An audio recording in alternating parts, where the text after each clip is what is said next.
C section 165A ఏంటి? ఇది చిన్న స్టోరీ చెప్తాను నేను. ఇప్పుడు అమెజాన్ తెలుసు కదా మనకి. అమెజాన్ ఏం చేస్తాడు, ఇది ఒక ప్లాట్ఫామ్ అన్నమాట. ఇక్కడి నుంచి ఎవరైనా గూడ్స్ సర్వీసెస్ తీసుకోవచ్చు. ఇది ఫస్ట్ ఇండియాది కాదు, ఇది అబ్రాడ్ది. ఆ తర్వాత వాడు ఏం చేసాడు, ఇండియాలో కూడా ఒక పర్మనెంట్ ఎస్టాబ్లిష్మెంట్ పెట్టుకున్నాడు. సో ఇక్కడ అమెజాన్ వాడు India. Okay, this is entire ఇండియాలో ఒక అమెజాన్ పెట్టుకొని ఇక్కడి నుంచి ఇండియన్స్కి సర్వీసెస్ ఇస్తున్నాడు అన్నమాట. ఓకే, ఇప్పుడు అలాగే ఫర్ ఎగ్జాంపుల్ ఆలీబాబా ఉంది.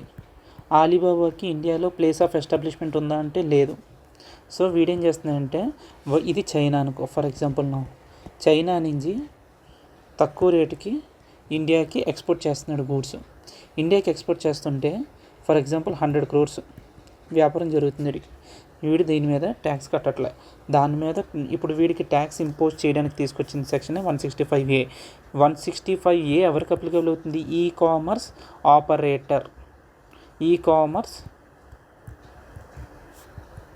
ఆపరేటర్కి అప్లికబుల్ అవుద్ది. ఓకేనా? ఓకే, అయితే ఇప్పుడు మనం ఏం చెప్తున్నాం, అందుకనే మనం ఏం చేసామంటే ఇది 165 కింద ట్యాక్సబుల్. ఏమని చెప్పాం, వీడు ఒక ఇండియన్ రెసిడెంట్, నువ్వు ఇండియన్ రెసిడెంట్ గూడ్స్ ప్రొవైడ్ చేస్తున్నావు కాబట్టి నువ్వు మాకు ట్యాక్స్ కట్టని చెప్పి సెక్షన్ 165A అన్నావు. వాడు వెంటనే ఏం చేశాడు, ఈసారి ఎందుకు ఇండియాలో వీడు కొనుక్కున్నందుకే కదా మీరు నన్ను ట్యాక్స్ కట్టమంటున్నారని చెప్పి వీడేం చేశాడు, ఈసారి ఇప్పుడు ఇది అమెరికా అనుకో, ఇది అమెరికా. ఓకే, వీడేం చేస్తుందంటే ఈసారి అమెరికాలోంచి ఆర్డర్ పెడుతున్నాడు. ఓకే, అమెరికాలోంచి వీడికి ఆర్డర్ పెట్టి ఇప్పుడు ఎందుకు వీడు ఏం చెప్పాడంటే, ఇండియాకి ఎందుకు ట్యాక్స్ కట్టమంటే నువ్వు ఇండియన్ రెసిడెంటు, ఇండియాలో ఉన్న వాడి దగ్గర వాడు నీకు పే చేస్తున్నాడని. సో ఇప్పుడు ఏం చేశాడంటే, వీడు అమెరికాలో ఉన్నాను నేను అమెరికాలో ఉండి వీడి యొక్క ఐపీ అడ్రస్ తీసుకొని ఈ ఐపీ అడ్రస్తో నేను వీడికి ఆర్డర్ ప్లేస్ చేస్తున్నా. అప్పుడు ఏమవుతుంది, ఆర్డర్ ఎక్కడ జరిగింది, అమెరికాలో జరిగింది, కానీ ఎవడ ఐపీ అడ్రస్, ఇండియాలో ఉన్న ఐపీ అడ్రస్. సో నెక్స్ట్ వెంటనే ఏమన్నా ఉంటే, ఈవెన్ ఇండియాలో ఉన్నవాడు ఐపీ అడ్రస్ మీద కూడా నువ్వు ఆర్డర్స్ ప్లేస్ చేసి నువ్వు మాకు ట్యాక్స్ కట్టాల్సిందే అని చెప్పి ఆలీబాబా గడితో అన్నావు. ఓకే, ఒక్కోసారి ఏమవుతుంది, టు ఏ నాన్ రెసిడెంట్, వీడు నాన్ రెసిడెంటే, ఆలీబాబా ఎవడు నాన్ రెసిడెంటే, ఇక్కడ రెసిడెంట్ ఎవడు, ఇండియాలో ఉన్నవాడు రెసిడెంటు. కొన్ని కేసెస్లో ఏం చెప్తున్నాడంటే, even though you are providing services for non resident then also you have to pay చెప్పి అంటున్నాడు అనమాట. ఇది జస్ట్ స్టోరీ. ఇప్పుడు కాన్సెప్ట్ చదువుతా, ఇక్కడ చూడు.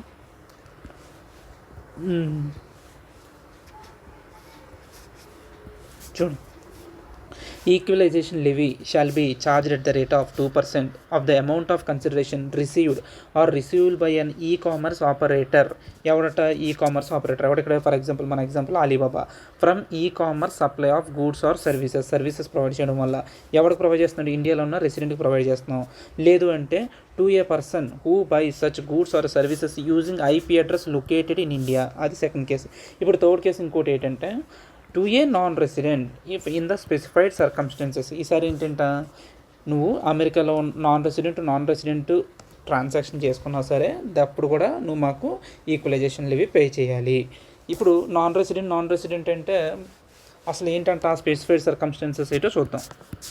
ఆ స్పెసిఫైడ్ సర్కమ్స్టెన్సెస్ ఏంటంట, sale of advertisement which targets A customer who is resident in India. ఇండియాలో ఉన్న రెసిడెంట్ ఎవరినన్నా సరే నువ్వు టార్గెట్ చేసి అడ్వర్టైజ్మెంట్ చేస్తే అప్పుడు నువ్వు మాకు ఏం చేయాలి, ఆడు ఇండియాలో ఉండొచ్చు. Who is resident in India or a customer who access the advertisement through IP address located in India. ఇండియాలో ఉన్నవాడిని టార్గెట్ చేసినా లేకపోతే ఇండియాలో ఉన్న ఐపీ అడ్రస్ నువ్వు టార్గెట్ చేసి అడ్వర్టైజ్మెంట్ చేసినా సరే నువ్వు మాకు ఏం చేయాలి, ఈక్వలైజేషన్ లెవీ పే చేయాలి. అది 165 చెప్తుంది. అలా లేదు అంటే sale of data collected from a person who is resident in India or from a person who uses IP address. Sale of data collected from a person who is resident in India.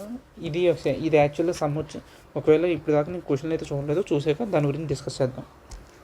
Okay. ఇప్పుడు consideration అంటే ఏంటి? Consideration ఇప్పుడు ఆడికి ఏంటి consideration for sale of goods irrespective of whether the e commerce operator owns goods but it shall not include consideration for sale of such goods which are owned by a person resident in India or by a permanent establishment in India of a person non-resident in India if sale of such goods effectively connected with PE. Similar provisions of services. ఏమర్థమైంది నీకు? ఇప్పుడు మనం ఏం చెప్పాము వీడికి,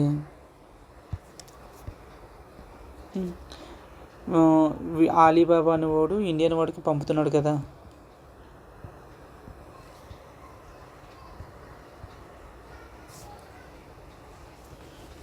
but it shall not include consideration for sale of such goods which are owned by a person resident in India or by a PE in India. Equalisation levy మనం start చేసినప్పుడు దేంతో స్టార్ట్ చేసాము? 165తో స్టార్ట్ చేసాం. ఆడేం చెప్పాడు, నువ్వు ఎప్పుడన్నా సరే ఇది ఇండియా కదా, ఇండియా వాడికి నువ్వు ప్రొవైడ్ చేసేటప్పుడు వీడెవడో నాన్ రెసిడెంట్ ఇండియా వాడికి ప్రొవైడ్ చేస్తున్నారు. వీడికి ఇక్కడ ప్లేస్ ఆఫ్ ఎస్టాబ్లిష్మెంట్ ఉందనుకో, అప్పుడు ఈక్వలైజేషన్ లెవీ అప్లై అవుతుంది. ఎందుకు అప్లై అవుతుంది? రిటర్న్ ఆఫ్ ఇన్కమ్ ఫైల్ చేస్తారు కాబట్టి. అలాగా వీడికి ఒకవేళ ఇక్కడ ప్లేస్ ఆఫ్ ఎస్టాబ్లిష్మెంట్ కానీ, ఒకవేళ ఆలీబాబా అన్న కూడా రెసిడెంట్ అయినా అప్పుడు ఏమవుతుంది, ఇక్కడ 165A అప్లికబుల్ కాదు అని చెప్తున్నారు. Consideration of sale of goods irrespective of whether the e commerce operator owns the goods but it shall not include, ఏమి ఇంక్లూడ్ అయ్యి ఉండకూడదు, the consideration of sale of such goods which are owned by a person resident in India. ఇది ఎవరు e commerce platform అనేది ఈ resident అయ్యి ఉండకూడదు, are వీడికి ఏమి ఉండకూడదు, పర్మనెంట్ ఎస్టాబ్లిష్మెంట్ ఇండియాలో ఉండకూడదు, ఆర్ అంతే. అప్పుడు కన్సిడరేషన్ ఆఫ్ ఓకే అంతేరా, ఇంకేం లేదు. అంటే అటువంటి కన్సిడరేషన్ ఏదైనా పే చేస్తే దానికి ఈక్వలైజేషన్ లెవీ అప్లికబుల్ అవుతుంది. 165A అప్లై అయినప్పుడు నువ్వు ఎంత పర్సెంట్ కట్టాలి? 2% కట్టాలి ఛార్జ్ రేట్. ఏంటంటారు దాన్ని? 2%. Equalisation shall be charge at the rate of 2%. Okay. Next ఏంటి? Equalisation levy. Where the e commerce operator has a PE in India, equalisation levy is levied under section 165A. 1 second, ఇది important. మళ్ళీ equalisation levy ఎప్పుడు applicable కాదు అంటే వాడికి permanent establishment ఇండియాలో ఉన్నప్పుడు, 165 కింద అది కవర్ అయినప్పుడు, sale of gross receipts of the e commerce operator from e commerce supply of goods or services less than 2 crores. Simple. వాడికి పర్మనెంట్ ఎస్టాబ్లిష్మెంట్ ఇండియాలో ఉండకూడదు. ఓకేనా? ఫస్ట్ది వాడికి ఏముండదు, పర్మనెంట్ ఎస్టాబ్లిష్మెంట్ ఉండకూడదు. సెకండ్ది 2 crores కన్నా లెస్ అయితే అప్లికబుల్ కాదు. థర్డ్ది ఆడు 165 కింద కవర్ అవ్వకూడదు. ఇది ఏది అమ్మనప్పుడు అప్పుడు ఏమవుతుందంటే అక్కడ 165A అప్లికబుల్ అవుద్ది. ఇక్కడతో అయిపోయింది. సమ్మల్ స్టార్ట్ చెయ్యి. Let's start with question number 2. Okay.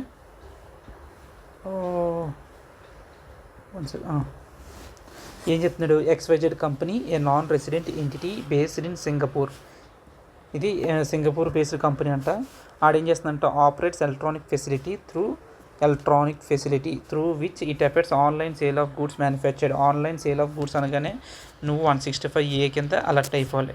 అదే జస్ట్ అడ్వర్టైజ్మెంట్ అంటే ఏం చెప్తావు? అడ్వర్టైజ్మెంట్ అయితే సెక్షన్ 165. ఓకే. ఇక నెక్స్ట్ ఏమన్నాడు? Receipt from sale of goods to person resident India. ఆడి ఇండియన్ రెసిడెంట్స్కి అమ్ముతున్నాడంట. ఓకే. 158 165A. ఓకే. అదే 165A అప్లికబుల్ ఉంటే transaction value more than 2 crores ఉండాలి. ఆ తర్వాత ఏంటి? Receipt from sale of goods to persons not resident in India but resident in other parts of South Asia out of the పెడ్. ఇటు south ఏషియాలోంచి order జరుగుతుందంటే ఇది. అయితే ఇందులో 57 lakhs relates to the receipts from persons using internet protocol address IP address ఇండియాదంట. ఎంత అంట? అన్నిట్లో మొత్తం 96 lakhsలో ఇంటర్నెట్ ప్రోటోకాల్ 57 lakhs అనేది ఎవరిది? ఇండియాది. సో 158 + 57 ఎంత వచ్చింది? 158 + 57 గివ్స్ యూ 215 lakhs. అంటే 2 crores దాటింది కదా. ఓకే. ఇంకేం చెప్తున్నాడు? Discuss the equalization levy implications of such a receipt in the hands of XYZ company. If XYZ company has no permanent establishment in India, ఇండియాలో వాడికి పిఈ లేదంట. సో అన్నీ satisfy అయిపోయింది కదా. Equalisation levy under section 165A apply అవ్వాలంటే ఏం చేయాలి, దానికి పర్మనెంట్ ఎవరికి ప్రొవైడ్ చేసి ఉండాలి, రెసిడెంట్కి ప్రొవైడ్ చేశాడు. ఆ తర్వాత వాడికి పర్మనెంట్ ఎస్టాబ్లిష్మెంట్ ఇండియాలో లేదు, సెక్షన్ 165 అప్లికబుల్ కాదు. అండ్ ఇంకోటి 2 crores ఎక్సీడ్ అవ్వాలి, 2 crores కూడా ఎక్సీడ్ అయిపోయింది. సో అక్కడ ఏమవుతుంది, equalization levy applicable 165A. Okay, IP address 215. So ఏం చెప్తుంది, equalization levy 2% attracted. So amount 4.3 lakhs. Note, if the receipts are above 40 lakhs only, then equalization levy would not attracted. ఇంకో next ఏమన్నాడు, XYZ company has a permanent establishment in India. ఈసారి ఇండియాలో permanent establishment ఉందంట. And the sale of goods is effectively connected to the permanent establishment India. ఏదైతే అమ్మాడో అది PE. ఇప్పుడు దీని అర్థమైందా, వీడికి ఇప్పుడు ఇండియాలో పిఈ ఉందంట, అండ్ ఇండియాలో వీడు రెసిడెంటు. ఈ పిఈ నుంచి వీడు సర్వీసెస్ ప్రొవైడ్ చేశాడంట. అప్పుడేమవుతుంది, ఈక్వలైజేషన్ లెవీ అప్లికబుల్ అవుద్దా, అవ్వదు కదా. సెకండ్ పాయింట్ చూడు, equalization would not be attracted as it is having a permanent establishment in India. Next, would your answer be change if out of the receipts in B only 40 lakhs relates to the recipients? ఇప్పుడు 57 lakhsలో only 40 lakhs మాత్రమే Indian recipients అనుకో, అప్పుడు ఏం చేస్తావు, IP protocol 40 అనుకో, అప్పుడు ఏం చేస్తావు, ఏముంది 158 ప్లస్ 40 ఎంత అయింది, 198 అయింది. So it is not exceeding 2 crores. కాబట్టి అక్కడ ఏమవుతుంది, ఈ 165A will not be applicable. అదే చెప్తాను చూడు, వారు ఓన్లీ 40 lakhs కాబట్టి which is less than 2 crores. So equalization would not be attracted. That's it. So let's go with next question number 3. MNO incorporation. A country, a based company is carrying on the business of manufacturing and sale of furniture under the brand name Pure Wood in order to increase its share. ఇక్కడ నువ్వు గమనించి, MNO ఇంకార్పొరేషన్ ఎక్కడ ఉంది, అది ఇండియాలో ఉందని ఎక్కడన్నా చెప్పాడా, లేదు. అంటే అది ఏంటి, MNO is a non resident. In order to increase it's share in the Indian market అంటే ఏంటి, ఆడెవరిని టార్గెట్ చేస్తున్నాడంటే, ఇది చాలా ఇంపార్టెంట్ ఎంటైర్ క్వశ్చన్లో, అది ఇండియన్ మార్కెట్ని టార్గెట్ చేస్తుందంట. It launched a massive advertisement campaign of it's product for the purpose of online advertisement. ఏమన్నాడు ఇక్కడ, ఆన్లైన్ అడ్వర్టైజ్మెంట్ అనగానే నీకేమో స్ట్రైక్ అయిపోవాలి, 165 స్ట్రైక్ అయిపోవాలి. Okay, it utilised the services of PQR incorporation, a country Y based company which also owns దీని country ఏంటంట, Y అనే country అంట, ఇది ఏ అనే కంట్రీ. ఓహో, ఈ PQR అని ఎవడు, వీడు కూడా నాన్ రెసిడెంటే. వీడు సర్వీస్ ఎవరి దగ్గర తీసుకున్నాడు, PQR నుంచి తీసుకున్నాడు. Okay, the gross receipt of PQR incorporation provision of such services during the operation digital platform. వీడు ఏం ఆపరేట్ చేస్తారు, digital platform. Okay, the gross receipt of PQR incorporation from provision. 1 second. So ఇప్పుడు మనం ఎక్కడ ఉన్నాం చూడు, PQR incorporation a country Y based company which also owns operate digital platform అంట. Okay, the gross receipts of PQR incorporation provision of such services during the is 3 crores receive చేసుకుని ఉంటారు. During the previous year 2023 MNO incorporation paid 5 lakhs to PQR for such services. వీడంత pay చేసాడు, MNO వాడు 5 lakhs pay చేసాడు. Discuss the tax implications in the hands of MNO incorporation and PQR respectively. Entire స్టోరీలో నీకు ఏమర్థమైంది, MNO non resident, PQR కూడా non రెసిడెంటే. కానీ వీడు ఎవరిని టార్గెట్ చేస్తున్నాడు, ఇండియన్స్ని టార్గెట్ చేస్తున్నాడు. అందుకని మనం ఏం చేస్తాం, వీడి మీద ఛార్జ్ చేయాలి అనుకుంటున్నాం. ఛార్జ్ చేయాలి అంటే 165 అప్లికబుల్ అవుద్దా, అప్లికబుల్ కాదు. ఎందుకంటే this is not Indian company. 165 applicable కావాలంటే ఏం చేయాలి, the business should be done by Indian company, and Indian company taking services from abroad, ఆడికి 165 అప్లై చేస్తాం. సో ఇక్కడ 165 అప్లై చేయలేం.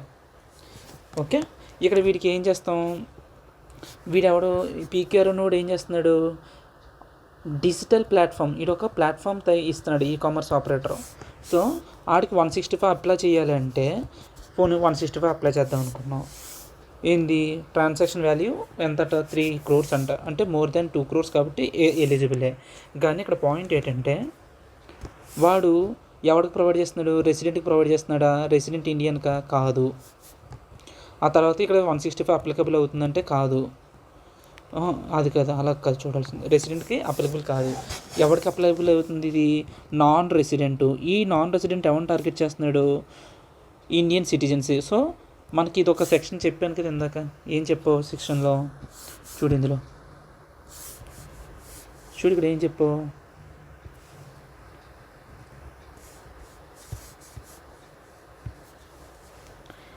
To a non resident in the specified circumstances. ఆ specified circumstances ఏంటి, ఆ స్పెసిఫైడ్ సర్కమ్స్టాన్సెస్ ఏంటంటే sale of advertisement which targets A customer who is resident in India. So మనం ఏ point ప్రకారం ఇప్పుడు పట్టుకుంటాం అంటే 165 అప్లై చేయాలంటే ఈ పాయింట్ పట్టుకోవాలి ఇది దగ్గర. సో దట్స్ ఇట్ అనమాట. సో అది ఆ పాయింట్ బట్టి వాడిని ఏం చేస్తాం, నువ్వు 165 నీ మీద అప్లికబుల్ అవుతుంది and you have to pay tax అని చెప్పి అంటాం అనమాట. సో అదే చూద్దాం, చూడు. స్పెసిఫైడ్ సర్వీస్ అంటే online advertisement, digital spacing. So equalisation levy 2% would be chargeable. ఇది ఎలా రాస్తామంటే ఆ 2% చార్జబుల్ అనేది ఎవరికట, to a person resident in India, to a non resident, specified circumstances as provided below. ఆ తర్వాత to a person who buys or services or both using internet protocol address located in India. దాని తర్వాత the equalisation levy shall not be charged. ఎప్పుడు e commerce operator ఎప్పుడు charge చేయకూడదు వీడికి 165. ఒకవేళ ఆడికి పర్మనెంట్ ఎస్టాబ్లిష్మెంట్ ఇండియాలో ఉంటే, లేదు అంటే వాడికి 165 అప్లికబుల్ అయితే, లేదంటే ఆడి turnover less than 2 crores ఉన్నప్పుడే వాడికి వీ డోంట్ ఛార్జ్ దెమ్ 165. అప్పుడు 165 వీ డోంట్ ఛార్జ్ అనమాట. Okay, meaning of specified circumstances అని ఇంకోటి ఉంది.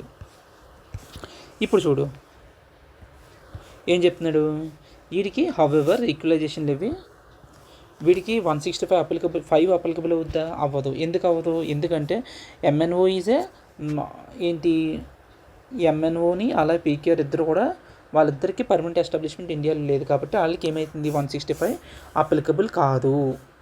Okay, for them 165 is not applicable. However, equalization levy 2% under section 165 is attracted. ఇందువలన ఇది ఏ పాయింట్ మీద నువ్వు అట్రాక్ట్ చేస్తున్నావు అంటే sale of advertisement which targets a customer who is resident in India. ఇండియాలో ఉన్న కస్టమర్ నువ్వు టార్గెట్ చేస్తున్నావు కాబట్టి and your transaction exceeding 2 crores కాబట్టి నాకు ట్యాక్స్ కట్టు అని చెప్తున్నావు అనమాట. ఓకే ఓకే నెక్స్ట్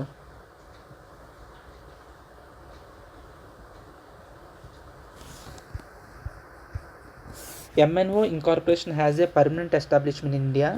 బట్ ఇప్పుడు ఏముంది, ఎంఎన్ఓ అనేవాడికి ఎక్కడ ఉందట, పర్మనెంట్ ఎస్టాబ్లిష్మెంట్ ఇండియాలో ఉందంట. కానీ PKR incorporation has no permanent establishment. ఇప్పుడు సర్వీస్ తీసుకునేవాడు ఎక్కడ ఉన్నాడు, సింపుల్. ఇప్పుడు ఏంటంటే ఈ ఎంఎన్ఓ అనేవాడు ఇండియాలో ఉన్నాడట.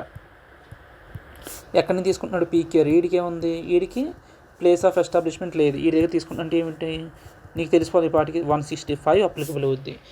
ఓకే, ఈడు పిఈ ఇండియాలో ఉందంటే ఎలా చూడాలంటే ఇండియన్ చూసినట్టే చూడాలండి.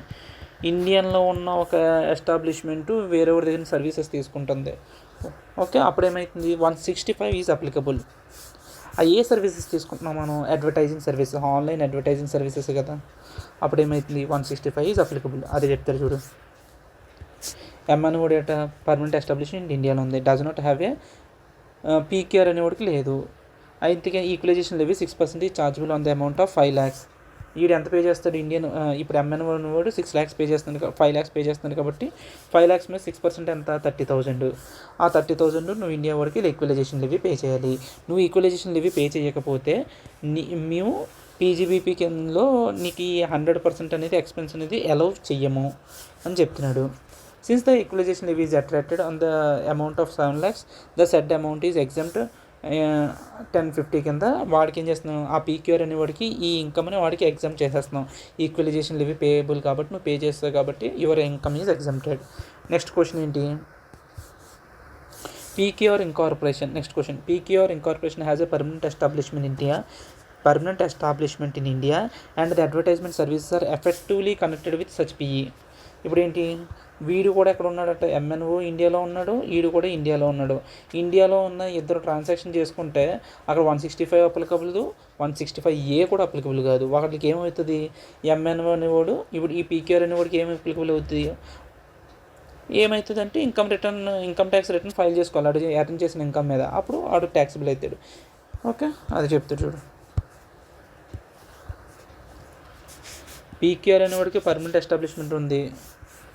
Equalisation levy would not be attract అవ్వదు. ఎందుకు, MNO incorporation is not required to deduct equalization levy of 5 lakhs being amount paid towards online advertisement services to PKR in this case. Since equalization is not attracted, exempt under section 1050 of the Income Tax Act would not be available. ఎందుకంటే నువ్వు ఇండియాలో ఉన్నావు కాబట్టి నీ income మీద నేను ఎందుకు exam చేస్తాను, చేయను కదా.